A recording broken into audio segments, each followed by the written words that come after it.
दोस्तों, हाल ही में एक पॉडकास्ट देखा गया शुभंकर मिश्रा के साथ जगत गुरु रामभद्राचार्य जी का।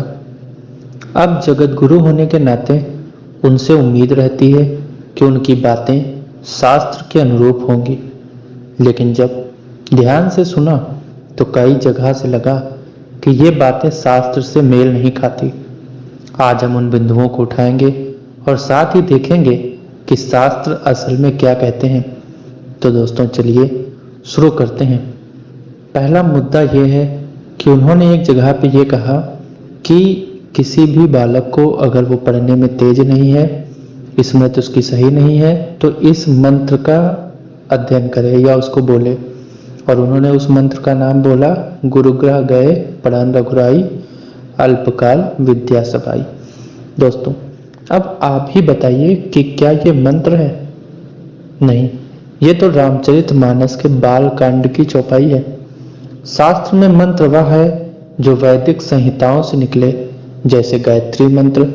यह चौपाई जरूर महान है, प्रेरणादायक है, लेकिन तकनीकी रूप से यह मंत्र नहीं है। तो जब कोई विद्वान इसे मंत्र कहे तो शास्त्रीय दृष्टि से इसे गलत कहा जा सकता है। दूसरा मुद्दा क्या है? संतों का अपमान। फिर उन्होंने प्रेमानंद जी और नीम करोली बाबा के बारे में कहा कि उनका कोई चमत्कार ही नहीं है, वो ऐसे हैं, वो वैसे हैं। अब दोस्तों, जरा आप सोचिए, क्या कोई संत ऐसा बोल सकता है? शास्त्र क्या कहते हैं? पद्म पुराण कहते हैं कि संतों की निंदा नामापराध का पहला अपराध है। गीता स्वयं कहती है, वाणी ऐसी हो जो सत्य हो, प्रिय हित हो, यानी सत्य बोलिए लेकिन किसी को चोट पहुंचाकर नहीं। और 12वें अध्याय में भगवान श्री कृष्ण स्वयं कहते हैं कि मेरा प्रिय भक्त वही है जो अद्वेष्टाम सर्वभूतानाम निरअहंकारम छमी हो। तो सवाल ये है कि अगर कोई साधु दूसरे साधुओं का अपमान करे तो क्या यह शास्त्र सम्मत है? स्पष्टता नहीं है। तीसरा मुद्दा उन्होंने बोला कि ब्राह्मण जन्म से या कर्म से। पॉडकास्ट में उन्होंने कहा कि ब्राह्मण जन्म से होता है, लेकिन शास्त्र क्या कहते हैं? गुण कर्म विभागशः, अर्थात वर्ण का निर्धारण गुण और कर्म से होता है।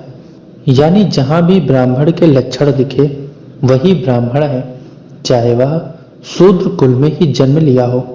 और यदि ब्राह्मण कुल में जन्म लेकर उसके आचरण शूद्र जैसे हैं तो वह शूद्र है।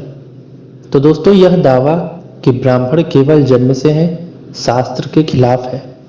और चौथा मुद्दा, उन्होंने पूछा कि जीवन में सफल कौन है? तो उन्होंने कहा कि जीवन में मैं सफल हूं। अब आप यहां सोचिए, क्या यह सफलता है? भगवान क्या कहते हैं?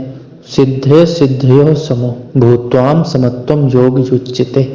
सफलता असफलता में समान रहना यही योग है। कर्तव्य को ईश्वरार्पण भाव से करना ही सफलता है। तो सच्ची सफलता क्या है? सफल वही है जो ईश्वर को प्राप्त करे, जो समत्व में स्थित रहे, न कि वह जो कहे कि मैं ही सफल हूं।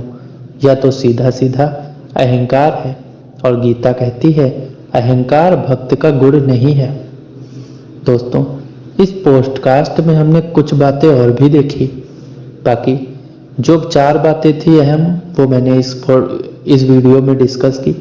बाकी पॉडकास्ट का लिंक मैं अपने डिस्क्रिप्शन बॉक्स में दे रहा हूँ, आप जाएं और उस पॉडकास्ट को सुनिए, फिर अपना विचार कमेंट बॉक्स में बताइए।